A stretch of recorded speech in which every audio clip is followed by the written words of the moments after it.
Hi Earth Signs, Taurus, Virgo, and Capricorn. Welcome po sa ating channel at ito ang inyong weekly Gabay Tarot reading for June 17 to 23, 2024 para po sa inyong career and money. Taurus, Virgo, and Capricorn. So kung naka-resonate kayo, comment down. Kung hindi kayo naka-resonate, ibigay nyo po sa iba kasi channel reading po ito.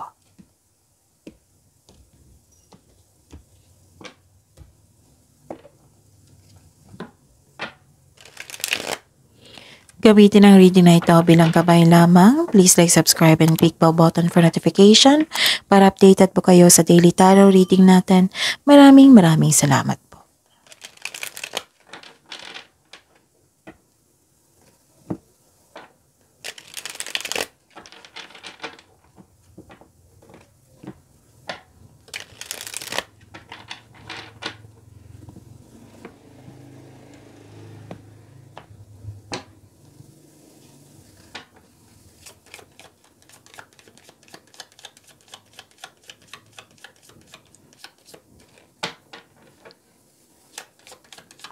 Spirits guide. Mga ganap po sa career and money ni Taurus, Virgo, and Capricorn ngayong June 17 to 23, 2024. Career and money po. So, dalawa yung nakuha ko. Tapos, hingi pa tayo ng isa.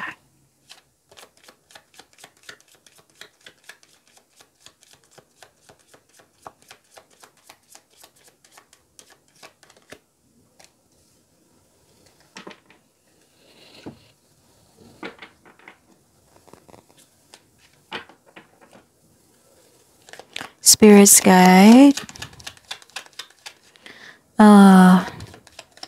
Message siya po para sa career and money ni Sagittarius, Taurus, Virgo, and Capricorn ngayong June 17 to 23, 2024.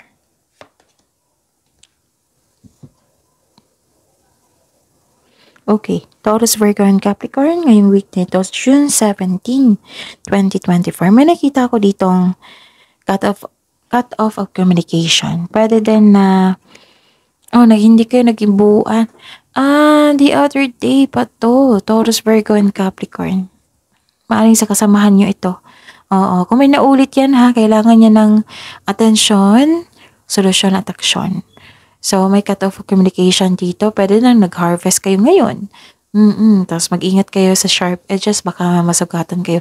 Pwedeng harvest, literal na harvest. Pwede din nagkaroon ng bunga, pwedeng sweldo. Pwede din na umani kayo, nagkaroon ng resulta sa inyong mga ginagawa.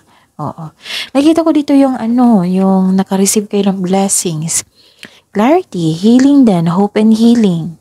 And yes, may nakita akong bagong pag-asa dito. And may nakita ko dito na choices. May dumating na opportunity na kailangan nyo bigyan ng desisyon. And ang message po para sa inyo is resources. Be grateful for what you have and save something for the future. Kailangan nyo daw mag-save, Taurus, Virgo, and Capricorn. Use wisely and as needed. Kasi may nag-harvest kayo dito. So, save something for the future and exhausted kayo. Feel financially drained and lacking viable options. Recharge and regroup. Spirits guys, ano po ang energy ni Taurus, Virgo, and Capricorn sa career and money nila ngayong June 17 to 23, 2024.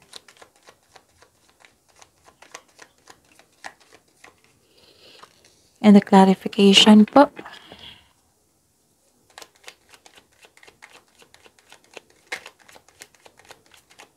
By the way, Taurus, Virgo, and Capricorn, kung gusto nyo magpa-reading, nakafocus sa career and money, or love reading, or general, PM nyo po ako for schedule. Sa mga bago dito, may link po dyan sa description box sa baba ng video nyo. I-click nyo po yan para ma-message nyo po ako for inquiry and for booking, okay? Maraming salamat po. Hopeless ka dito, pero don't worry. Kasi magkakaroon ng healing and hope.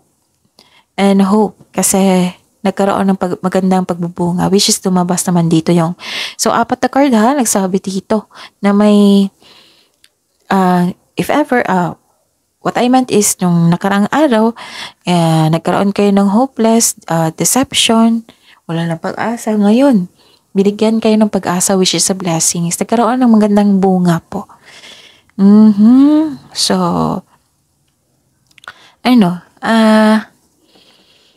hope and healing, this is opportunities, which is lumabas talaga. 5 card na po nagsabi dito ha, na may opportunity. And this is faith, this is renewal and healing.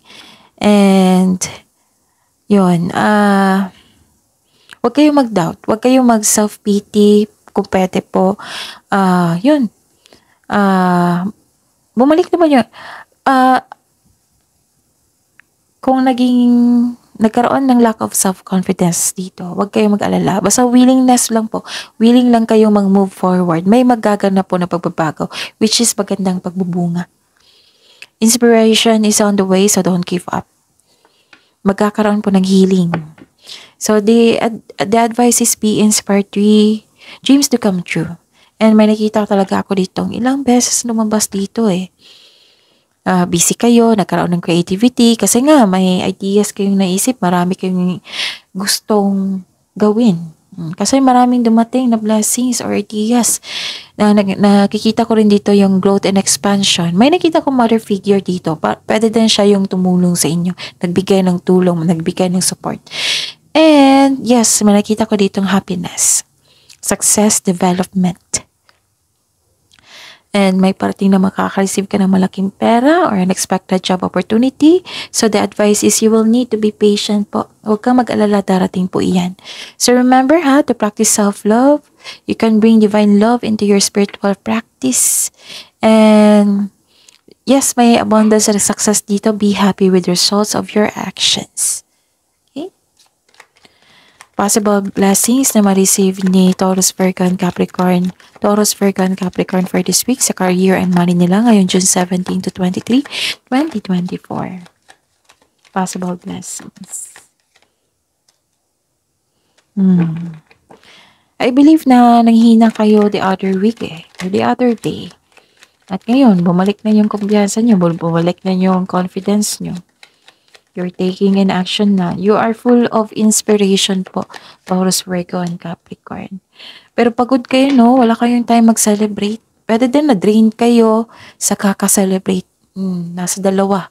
And nakita ko dito na, yun, full of strength, busy kayo. You're overcoming obstacles. Ito yung blessings, nagkaroon ng confidence, passion, may passion din dito. And resilience, yes. Nagkaroon ng resilience kasi naging hopeless kayo the other day. Ngayon, nagkaroon ng resilience, courage, inner power po. Feel your fears and take action anyway. Kung ikaw ay, you have confidence po and persistence sa inyong trabaho.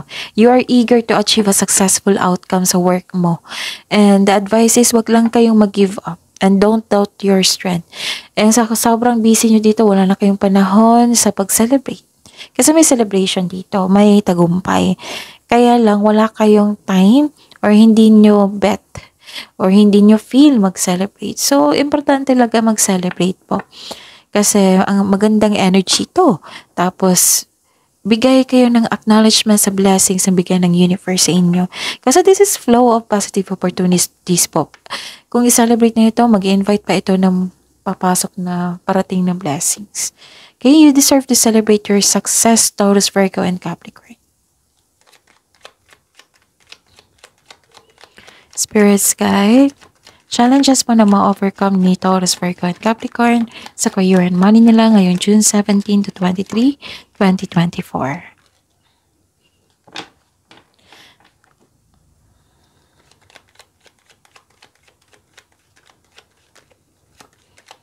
Matuloy itong celebration. Pero, parang na-drain.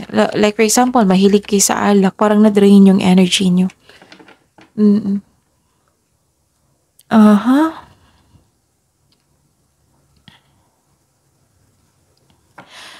Okay, may nakita ko ditong celebration togetherness, may ganap na groupings or collaboration sa trabaho nyo, sa negosyo nyo. Itong mga taong ito ay nagbigay ng suporta sa inyo. And Yes, may nakita kong outing dito eh. Celebrating with good friends or family is what you need most right now. Okay? Okay, so, bakit may ano dito? Pwedeng na-delay? Kasi challenges ito eh. Pwedeng na-delay ito ha? Or nabibigatan ka na? May nakita ko ditong burden eh. Super busy. Super busy nyo sa trabaho. Nagharanas ka ng pag-burnout. So, tamang schedule at pagbalanse po. So, ask for help. Ask for help para matapos yan. And, ayun, don't give up. Malapit naman matapos dito yung project nyo. Okay? So, yun. That is your reading for this week. See you tomorrow, Taurus, Virgo, and Capricorn. Please like, subscribe, and click the button for notification para updated po kayo sa daily tarot reading natin. Maraming salamat.